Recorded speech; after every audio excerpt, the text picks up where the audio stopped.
नमस्कार, मैं हेमंत सिंह फोगाट लाइव हूं अभी आप सबके सामने। और आज हम बात करेंगे थोड़ा सा हरियाणा की राजनीति के बारे में। कल मैंने पोस्ट लिखी थी रात को एक, जिसमें मैंने विशेष जाति का जिक्र किया हुआ है। अब विशेष जाति तो हरियाणा में जो बनी हुई है सो बनी हुई है, उसका नाम नहीं लेंगे तब भी लोग समझते हैं। अभी बीजेपी ने अपनी हरियाणा में एक नई प्रदेश अध्यक्ष बनाई है। मुझे वो महिला प्रदेश अध्यक्ष ना बिल्कुल मंदबुद्धि लगती है। उसको ना बोलने का पता है, उसको ये भी नहीं पता कि किस तरह से कैसे एक प्रदेश अध्यक्ष को एक्ट करना चाहिए, कुछ नहीं पता। कल की घटना ये है कि उन्होंने कैथल में पत्रकारों की बेइज्जती कर दी। उसके पीएसओ ने बेइज्जती कर दी पत्रकारों की। पत्रकारों ने कहा कि आप अपने पीएसओ को बोलो, सिक्योरिटी गार्ड को, कि माफी मांगे। और उस पीएसओ की हिम्मत देखो, उसने माफी मांगने से मना कर दिया। और फिर बीजेपी प्रदेश अध्यक्ष ने खुद माफी मांगी पत्रकारों से। यानी कि एक पीएसओ भी बीजेपी प्रदेश अध्यक्ष का जो है उसका कहना नहीं मानता। अब बात करते हैं कल की उस पोस्ट के बारे में जिसमें हमने चौटाला परिवार की बात की है। भाई, जितने भी चौटाला परिवार के समर्थक हैं, कुछ तो बच ही रहे हैं, यूं थोड़ा ना सारे खत्म हो गए, मर गए। 2005 से पहले इनेलो की सरकार थी। पूरे हरियाणा में गुंडों का खौफ था, जो चौटाला परिवार के नाम पे गुंडागर्दी करते थे। अगर मेरी बात पे विश्वास ना हो तो बाजार में निकलो और शहर के व्यापारियों से पूछ लो, पूरे हरियाणा में किसी भी व्यापारी से। ऐसा नहीं कि पर्टिकुलर एक सिरसा के व्यापारी से या रोहतक के से या कैथल के से। जहां आपका दिल करे वहां पे किसी बाणिये के पास बैठ जाओ, व्यापारी भाई के पास, और पूछ लो, भाई ये चौटाला फैमिली की गुंडागर्दी कैसे होती थी, वो बता देंगे। जबरन उगाही होती थी, रैली टैक्स, रैली में आदमी ले जाने हैं तो टैक्सी स्टैंड से टम्पू सारे हाँक लिया आरटीओ के दम पे। मतलब किसी की कोठी पसंद आ गई तो कोठी मांग ली, कार पसंद आ गई कार रख ली। कुछ लोग बोलते थे, कुछ नहीं बोलते थे। इस तरह का तो त्राहिमाम माहौल था। फिर हुड्डा साहब की सरकार आई 2005 में, तो माहौल सुधरा, राहत मिली। अब देखो, ईवीएम घपला करके तो इंसान 10 बार सरकार बना सकता है, जितनी सीट चाहे उतनी जीत सकता है। लेकिन जब बात जन समर्थन की आती है तो उतनी सीटें मिलती है जितनी इंसान को चाहिए होती है। तो हुड्डा साहब को जितनी हर बार चाहिए थी, 40, 45, 50, अपने जीत लेते थे। अब चौटाला परिवार जो है ना, ये उठ के आया हुआ राजस्थान से। ये प्रॉपर हरियाणा के नहीं है। राजस्थान से उठ के सिरसा में आके बस गए। 1952 में कांग्रेस के जिला अध्यक्ष होते थे हिसार के चौधरी देवीलाल। कांग्रेस पार्टी में थे चौधरी देवीलाल और उनके ब्रदर साहबराम, ये सब कांग्रेस में थे। एग्जैक्ट डेट हो सकता है मैं कांग्रेस अध्यक्ष वाली गलत बता रहा हूं, 57 भी हो सकती है, 52 भी है। लेकिन चौटाला परिवार पूरी वफादारी के साथ नेहरू गांधी परिवार के साथ जुड़ा हुआ था। वो तो देवीलाल जी के भाई को टिकट नहीं दी कांग्रेस ने, तो टिकट ना मिलने की वजह से इन्होंने रूस के कांग्रेस छोड़ दी। कांग्रेस इसलिए नहीं छोड़ी थी कि कांग्रेस गंदी पार्टी है या कुछ है। उन्होंने नहीं इज्जत करी साहबराम जी की, नहीं दी टिकट, उनको नहीं ठीक लगा, तो गुस्से में कांग्रेस छोड़ दी चौधरी देवीलाल ने। एक्सपीरियंस था नहीं ज्यादा राजनीति का, और उन दिनों में ज्यादा कोई राजनीति में आता नहीं था। जिसमें हंगा होता था वो नेता बन जाता था। चौधरी देवीलाल शरीर के तगड़े थे, नेता बन गए। उसके बाद हरियाणा बना 1966 में, तो कोई राजनीति में थे नहीं, नए लोग थे सारे हरियाणा में, कोई नेता था नहीं ऐसा हरियाणा का, कांग्रेस का वजूद था नहीं। चौधरी देवीलाल को 88-85 सीटें मिली। चौधरी भजनलाल तेज थे या उनके भाग्य में राज लिखा था, इंदिरा गांधी को कांग्रेस के पैर जमाने थे हरियाणा में। चौधरी भजनलाल ने सारे विधायक तोड़ के कांग्रेस में शामिल करा दिए, कांग्रेस पार्टी बन गई हरियाणा में। चौधरी देवीलाल कसमस आगे रह गए कि ये क्या हुआ, लेकिन विधायकों को नहीं नजर आया कुछ, इसलिए वो चौधरी भजनलाल के साथ चले गए कांग्रेस में। भाई अगर चौधरी देवीलाल की नीतियों में अगर उस टाइम विधायकों का विश्वास होता तो वे क्यों पार्टी छोड़ते? वे गधे थे? सारे विधायक नहीं थे। उनको लगा कि भाई यहां कुछ नहीं है, कांग्रेस में चलते हैं, जनता के लिए कुछ करेंगे, क्योंकि केंद्र में भी जनता की कांग्रेस की सरकार थी।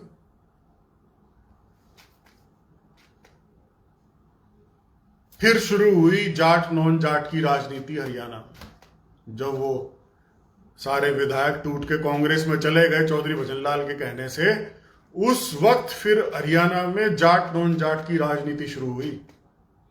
चौधरी भजनलाल नॉन जाट लीडर बन गए और जाटों से जो जातियां ये खुन्नस फुन्नस तो सदा से ही चलती आ रही है, आज की नहीं है कि भाई आज भाईचारा जातवाद, आज सोशल मीडिया मैदान में आ गया है। आज हम लोग आपस में इस फोन के कारण आपस में एक दूसरे की शक्ल देखने लायक हो गए, बात करने लायक हो गए। सोशल मीडिया पे बातें फैलती हैं तो चीजें उजागर होने लग गई, जात पात जातिवाद की राजनीति खुलकर दिखने लगी। पहले ये क्या नाम है इसका, फेसबुक और वीडियो लाइव्स कहां होते थे? अखबार के भरोसे चलता था प्रचार। जो अखबार वाले रात को लिख देते थे खा पी के, वो सुबह फाइनल मानता था इंसान, पढ़ता था कि अच्छा ओहो। आज हालात ऐसे हैं कि आप मतलब कहीं भी घटना घटती है वो 1 मिनट में फेसबुक पे आ जाती है, और अखबार टीवी लोग देखना ही नहीं, टाइम ही नहीं हो, कहते यार ये खबर तो हमने कल देख ली थी जो आज अखबार में छपी है, तो बासी खबरें। तो इसलिए अब सोशल मीडिया की वजह से मैं जात पात बिल्कुल आंखों के आगे दिखता है नंगा, और हम कहते हैं ये क्या हो गया हमारे समाज को। भाई समाज को कुछ नहीं हुआ, समाज ऐसा ही था। चौधरी भजनलाल नॉन जाटों के लीडर थे। अगर मनोहर लाल खट्टर पंजाबी समाज के व्यक्ति सीएम ना बनते हरियाणा के, तो सारे हरियाणा का पंजाबी कुलदीप बिश्नोई जी के साथ ही रहता। लेकिन बीजेपी को पता था कि कुलदीप बिश्नोई को खत्म करने के लिए पंजाबी वोटर कैच करने पड़ेंगे, शहरों में पकड़ बनानी पड़ेगी। कुलदीप बिश्नोई कमजोर नहीं था। कुलदीप बिश्नोई हर उस व्यक्ति पे अपनी पकड़ रखता था जो नॉन जाट था।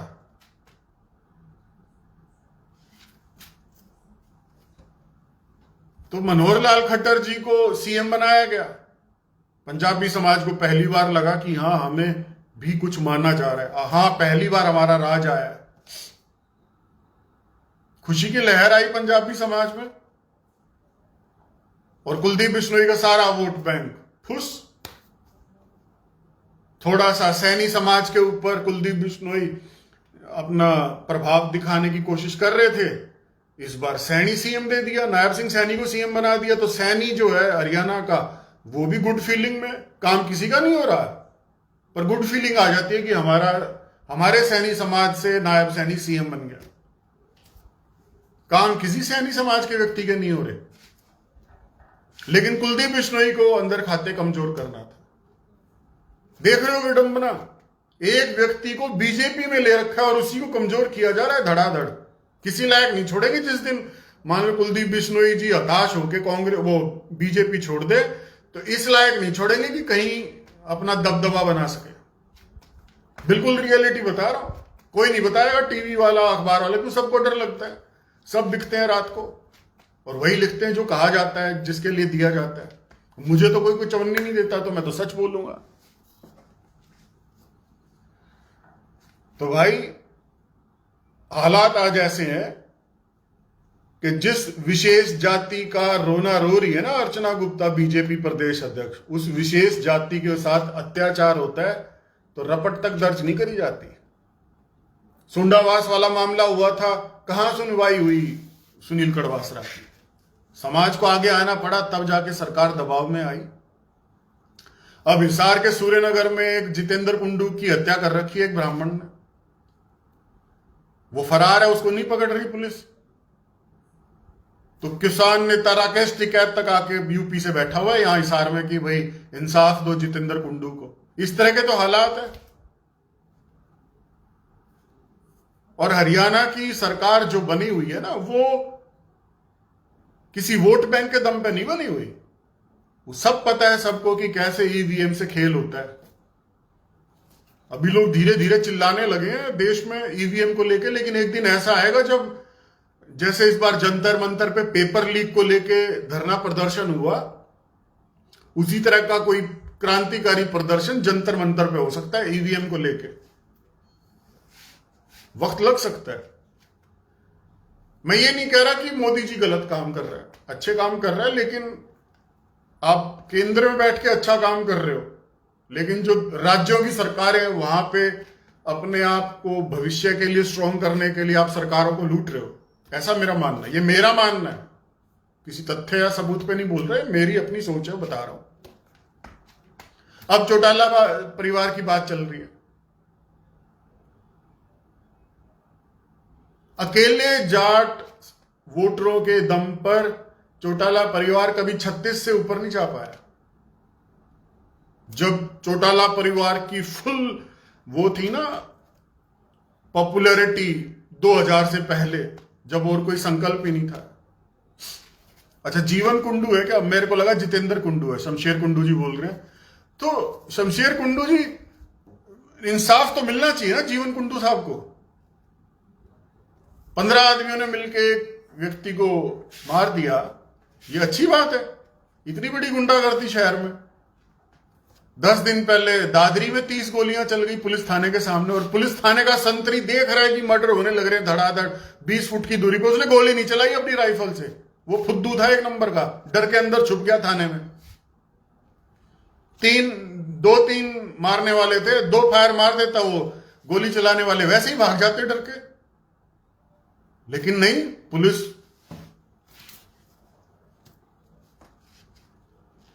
पुलिस नहीं है दमदार।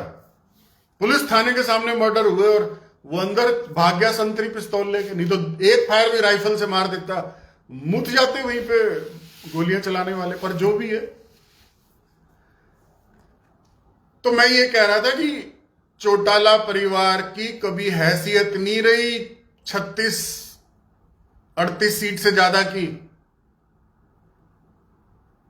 जाट वोटर मैक्सिमम 40-45 सीट का फैसला करता है हरियाणा में। जाट वोटर जो है हरियाणा में वो 40, 45, 48 सीट तक फैसला करता है, और चौटाला परिवार को मैक्सिमम 38-36 ऐसे मिली सीट है। प्रचंड बहुमत मिला था तो उसको चौधरी भजनलाल लेके उड़ गए। उसके बाद कोई ऐसा प्रचंड बहुमत नहीं मिला। और जब चौधरी भजनलाल की सरकार थी तो हरियाणा में यूं समझ लो नॉन जाट सरकार थी, जाट दुखी था। फिर हुड्डा साहब आए, जाट सीएम दिया। चौधरी बंसीलाल तो कहते थे कई बार चौटाला साहब को कि जिस दिन कांग्रेस ने जाट सीएम दे दिया उस दिन इनेलो का मामला फिनिश है चौटाला परिवार का, और वो हो भी गया। रोहतक, सोनीपत, गुड़गांव, झज्जर, भिवानी, जींद, ये जो जाट बेल्ट है 18-20 सीट वाली, 22 सीट वाली, इसने वोट दिया ही नहीं फिर कभी चौटाला परिवार को जब हुड्डा साहब सीएम बने। और उसके बाद इनेलो आई 18 पे, उसके बाद दुष्यंत आया 10 पे, उसके बाद अब अभय सिंह चौटाला खड़े हैं 2 पे और खुद हारे बैठे। समझ रहे हो बात को? खुद हारे बैठे। अब कुछ लोग कहते हैं भाई देखो, जिन लोगों ने इनेलो राज में मलाई खा रखी है वो तो इनेलो का गीत गाएंगे या चौटाला परिवार का गीत गाएंगे, उनको गाना भी चाहिए। तो जो लोग पुराने साथी हैं चौटाला परिवार के, जो अब इस लायक रहे नहीं कि पार्टी बदल सके, जो इस लायक है ही नहीं कि उनको कोई पार्टी ले और फायदा उनको मिले, जो निष्क्रिय हो चुके हैं, जो चले हुए कारतूस साबित हो चुके हैं, वो है इन चौटाला परिवार के साथ।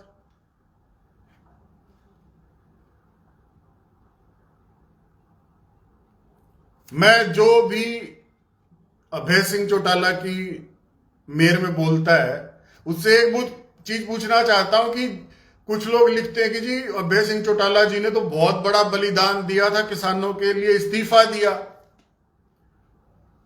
ठीक है, उसी तरह का इस्तीफा था जिस तरह से वो अर्जुन सिंह कॉकरोच बन के खड़ा हो गया जोश में कॉकरोच पार्टी को देख के कि मैं कॉकरोच पहला विधायक। और वो अलग बात है कि फिर कॉकरोचों ने चौटाला परिवार को स्टेज पर नहीं चढ़ने दिया, जंतर मंतर में बोलने तक नहीं दिया, वैल्यू नहीं हुई, तो इनका भी जोश ठंडा हो गया, बोला कॉकरोच बनने में कुछ फायदा नहीं है। मैं ये पूछता हूं कि जब अभय सिंह चौटाला जी ने किसानों के लिए इतना बड़ा त्याग कर दिया, तो इसका मतलब एलनाबाद के किसान फद्दू थे जो इन्होंने हरवा दिया अभय सिंह को इस बार। भाई जिस कॉन्स्टिट्यूएंसी में, जिस हलके में अभय सिंह चौटाला ये कहते हैं कि भाई मेरे अलावा कोई जीत नहीं सकता, वहां से ये चुनाव हार गए। अब इसका दोष किसको दे? जहां से ये चुनाव लड़े थे वहां पे कोई दिल्ली के लोग तो रहते नहीं, हरियाणा के रहते हैं, किसान बहुल्य क्षेत्र है वो, और वहीं के किसानों ने चेप दिया अभय सिंह चौटाला को हरा के। तो कुछ तो गड़बड़ है। या तो अभय सिंह चौटाला विधायक बनते, तब तो कह सकते थे कि भाई अभय सिंह चौटाला तो जीत गया, तो क्या पता पार्टी भी रिवाइव हो जाए। खुद चुनाव हारे बैठे हैं, विधायक तक बनने की औकात नहीं रही, जनाधार इतना जीरो हो चुका है, और बात करते हैं सीएम बनने की। चलो हम ये मान लेते हैं कि अभय सिंह चौटाला सीएम बनेंगे, लेकिन फिर बात ये आ जाती है कि अभय सिंह चौटाला के पास कैंडिडेट ही नहीं है। और अगर कोई मजबूत से मजबूत कैंडिडेट है ना इनेलो का या अभय सिंह चौटाला की लोकदल का, इनेलो ही है, हाँ इनेलो पार्टी नाम, इनेलो का मजबूत से मजबूत कैंडिडेट 15-20 हजार से ऊपर नहीं ले सकता वोट, वो उसकी चरम सीमा है। पूरे हरियाणा में किसी भी हल्के की बात कर लो कि बहुत ही अमीर आदमी पकड़ लिया, उसको कहा कि आप जाट हो या पैसे वाले हो, पैसा लगा सकते हो चुनाव में, आप चुनाव लड़ लो। वो चुनाव लड़ेगा, पैसे से खरीद फरोख्त करके किसी तरह से 15-20 हजार 18 हजार वोट ले सकता है। और बाकी जो कैंडिडेट नॉर्मल होंगे, जिनके पास ज्यादा धन नहीं है उड़ाने के लिए, वोट खरीदने के लिए, वो कोई 4 हजार ले जाएगा, कोई 5 हजार ले जाएगा, कोई 10 हजार ले जाएगा, कोई 8 हजार ले जाएगा, कोई 1500 भी वोट लेगा। तो जब कैंडिडेट ही नहीं है इनेलो के पास, अभय सिंह चौटाला के पास, आप सरकार कैसे बनाओगे? बिल्कुल निकर, एकदम सच्ची बात कर रहा हूं। कांग्रेस में तो एक से एक धन्ना सेठ पड़ा है, 2 मिनट में 100 करोड़ लगाने की ताकत है, जीत जाएंगे सारे। और अगर हारते भी है तो कोई 10 हजार वोट से हारता है कि जी जीतने वाले के 75 हजार वोट आए, हारने वाले के 70 हजार वोट आए, मतलब डिफरेंस ज्यादा नहीं रहता हार जीत का। अब एक व्यक्ति 50 किलो का और एक व्यक्ति 100 किलो का आपस में कुश्ती करेंगे, तो क्या आपको लगता है कि स्टेडियम में बैठी हुई भीड़ उस 50 किलो वाले के लिए नारे लगाएगी कि भाई ये जीतेगा? सट्टा लगेगा उसके ऊपर? नहीं लगेगा। कोई पैसा लगाएगा उस घोड़े पे, कमजोर घोड़े पे? नहीं लगाएगा। तो हरियाणा की जनता को साफ दिख रहा है कि भाई दम तो सिर्फ अगर है तो कांग्रेस में है, और कांग्रेस में दम चौधरी भूपेंद्र सिंह हुड्डा की वजह से है। अब इनेलो वालों का बस एक कार्यक्रम होता है, चौधरी देवीलाल के सम्मान दिवस को ये मनाते हैं बहुत धूमधाम से, और उसी में इनकी हवा खुश्क हो जाती है क्योंकि सारा पैसा उस रैली में लग जाता है। उसके बाद ये पूरा साल नहीं चू सकते। और इधर दीपेंद्र हुड्डा जी को देखो आप, कई महीनों तक पेपर लीक मामले पे आवाज उठाते रहे, कभी चंडीगढ़ में एचपीएससी के ऑफिस के सामने, कभी कुरुक्षेत्र में, कभी कैथल में, कभी करनाल में वाटर कैनन रोज चलती थी। अभय सिंह चौटाला बता दे या उनका कोई बेटा या उनका विधायक कितने दिन को एक वाटर कैनन के सामने खड़ा हुआ पेपर लीक मामले में? कोई जरूरत ही नहीं समझी। उनको लगता है कि जाट वोट हमें मिल जाएंगे, 10 सीट हमारी आ जाएंगी दुष्यंत की तरह, और हम फिर कहेंगे हरियाणा प्रदेश के हितों के लिए हमें बीजेपी को समर्थन देना पड़ रहा है। अरे जाट मतलब बिल्कुल ही फद्दू मान लिया देश ने। अकल से पैदल थोड़ी ना है जाट, सब में अकल है। सबको दिख रहा है कि भाई ये जो इनका मतलब, ये तो चौधरी देवीलाल के टाइम से बीजेपी के साथ है, तो आज के थोड़ी ना है। जब बीजेपी के 5 विधायक आते थे, 10 विधायक आते थे, तो ये बीजेपी वाले इनेलो की सरकार बनवाते थे। चौधरी देवीलाल की सरकार शायद ही कभी पूर्ण बहुमत से अकेले बनी हो, नहीं तो बीजेपी ने बनवाई है सरकार हमेशा चौटाला परिवार की। इतिहास उठा के देखो। और आज बीजेपी जितनी बार भी सरकार बना रही है, चौटाला परिवार के दम से बना रही है।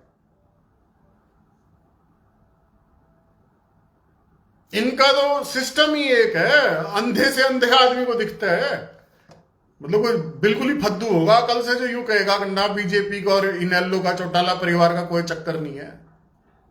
अभय सिंह चौटाला पे जरूरत से ज्यादा आय का मुकदमा चलने लग रहा है। दिल्ली में होटल सीज कर रखे हैं, किसी भी दिन सजा की बात आ सकती है, वो दबा रखी है बस बीजेपी ने। जो जरूरत से आय वाला बेनामी संपत्ति का मुकदमा है, उसमें अभय सिंह चौटाला की सजा का आदेश, मतलब सजा सुनाने वाली स्टेज आई हुई है केस की, वो तो रोक रखी है बीजेपी वालों ने किसी तरह से। महम कांड में दुष्यंत हालांकि अलग पार्टी बना के बीजेपी के साथ था, लेकिन दुष्यंत ने अपने चाचू अभय सिंह का केस दबवा रखा है महम कांड की रीओपनिंग वाला, कि री इन्वेस्टिगेट हो, वो रुकवा रखी है फाइल।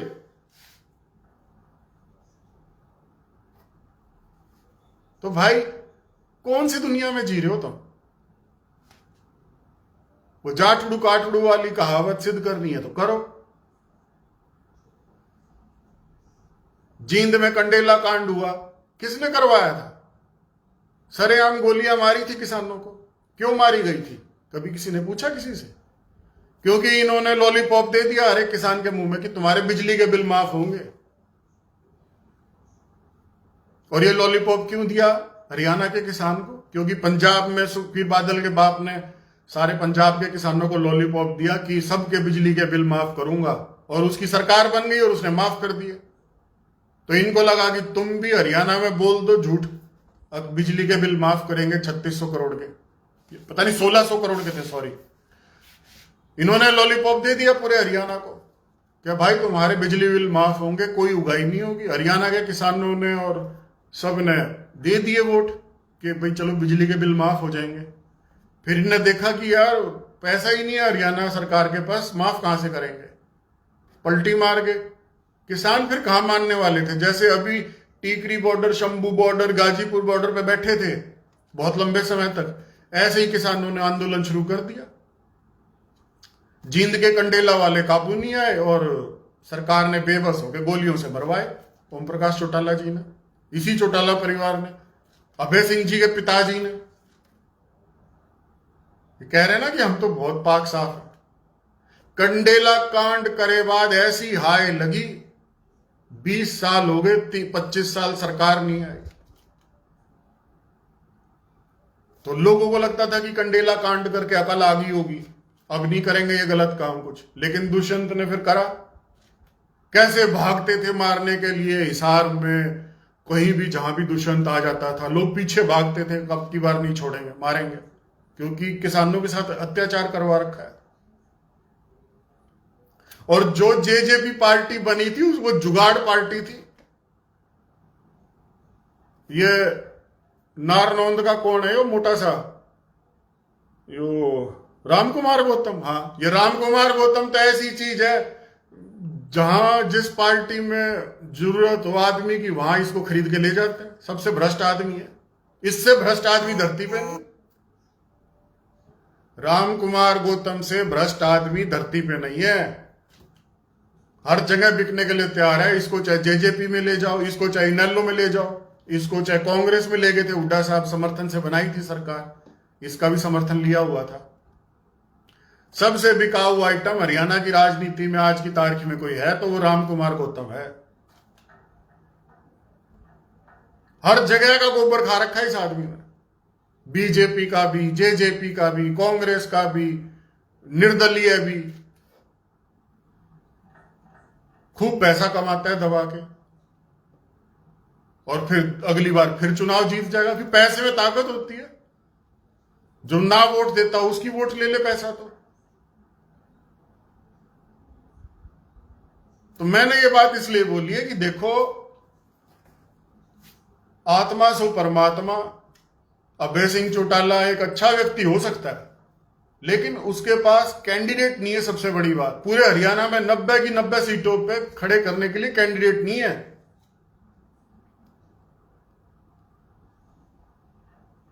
अगर कोई व्यक्ति कांग्रेस से निराश होकर टिकट ना मिलने की वजह से इनेलो ज्वाइन कर रहा है, तो उस चले हुए कारतूस का अभय सिंह चौटाला क्या करेगा? चले हुए कारतूस को बंदूक में ठोकोगे और चलाओगे तो वो फुस भी नहीं बोलेगा, क्योंकि वो चला हुआ कारतूस है। बूढ़े और चले हुए कारतूसों से राजनीति नहीं चली जाती। राजनीति होती है पैसे से, राजनीति होती है मजबूत लोगों से। मजबूत लोग पैसे वाले होते हैं। तो सबसे पहले तो अभय सिंह चौटाला को बताना चाहिए कि भाई 90 सीटों पे कौन उम्मीदवार होंगे, उनको एनालाइज करके देख लेंगे कि भाई इसके जीतेंगे कि नहीं जीतेंगे। फिलहाल तो अभय सिंह चौटाला खुद नहीं जीता हुआ। फिलहाल तो अभय सिंह चौटाला जी खुद हारा बैठा है, विधानसभा में जाने लायक नहीं छोड़ा जनता ने। तो इसका मतलब बलिदान पे थूक दिया। अभय सिंह चौटाला ने जो बलिदान दिया था इस्तीफा देके, उस पर थूक दिया किसानों ने, नहीं माना उसको बलिदान। अब अभय सिंह चौटाला का बेटा कॉकरोच बना था जल्दबाजी में, अब सबसे पहला कॉकरोच मैं बनूंगा, बन गया। क्या मिला? कॉकरोचों ने उसको कॉकरोच ही नहीं माना, बोला तू तो कॉकरोच कोई लायक भी नहीं है।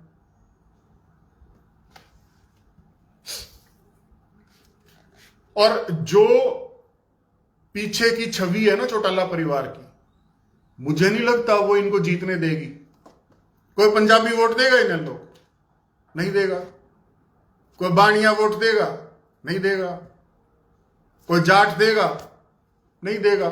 थोड़े बहुत दे देंगे जिन्होंने मलाई खाई है चौटाला परिवार की, सोचते हैं कि चल मरते दम तक निभा देंगे।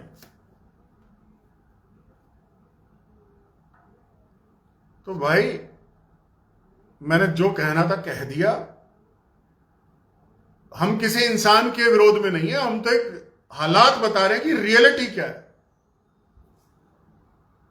अगर अभय सिंह चौटाला में दम है और वाकई सीएम बनने का उसके अंदर एक जज्बा है या जुनून है, तो वो रोज क्यों नहीं भिड़ता हरियाणा के दुख सुख के लिए? भाई हुड्डा साहब ने या दीपेंद्र साहब ने ठेका ले रखा है क्या हरियाणा की बातों के लिए आवाज उठाने का? तुम उठा लिया करो, कौन रोकता है? कोई किसी ने धोती पकड़ लिया अभय सिंह चौटाला की? भाई नहीं, तुम नहीं बोलोगे, तुम आ जाओ अपना पैर का बनियान कच्चा मैदान में अड़ो वाटर कैनन का, कौन रोकता है? बोलो बीजेपी के खिलाफ, नहीं बोलते। मोदी के खिलाफ क्यों नहीं बोलता अभय सिंह? कौन रोकता है? नहीं बोलते अगले, पता है उनको कि कल को इनको समर्थन देके इनकी सरकार बनवानी है, तो क्यों रिलेशन खराब करूं? अभय सिंह चौटाला को मैं एक बात बोलना चाहूंगा कि साहब आप ना हर उस बात के लिए सड़क पर आओ जो हरियाणा की जनता जिसको देख के और लेके दुखी है। आपकी छवि बनेगी। फिलहाल तो आप जीरो, आप किसी भी बात के लिए नहीं बोलते, प्रेस कॉन्फ्रेंस करते हो, पत्रकारों को अलूल जलूल बोलने लग जाते हो। हाँ, तू क्या पूछ रहा है, तेरा ज्यादा भड़क हो रही है, तू ज्यादा जानता है। हाँ भाई, तू पूछ, तूने क्या पूछना है, तू चुप हो जा, तू बोल। तो ये कोई तरीका थोड़ी ना, तू तड़ाक। मतलब हर आदमी ये चाहता है कि भाई मेरा नेता शरीफ हो, तो लहजा भी तो बोलने का शरीफ होना चाहिए। आप कोई संजय दत्त के दोस्त हो, आप अभय सिंह चौटाला जी, तो संजय दत्त थोड़ी ना बनना है आपने कि नायक नहीं खल, वो सिस्टम थोड़ी ना आपने बनाना है। आपको नेता बनना है। लोगों को डरा रहे हो आप गलत स्टाइल में बोल बोल के। तमीज से पेश आना सीखो, पहले पूरे अदब से पेश आओ। लगे लोगों को कि भाई हाँ, ये आदमी तो बहुत सुधर गया।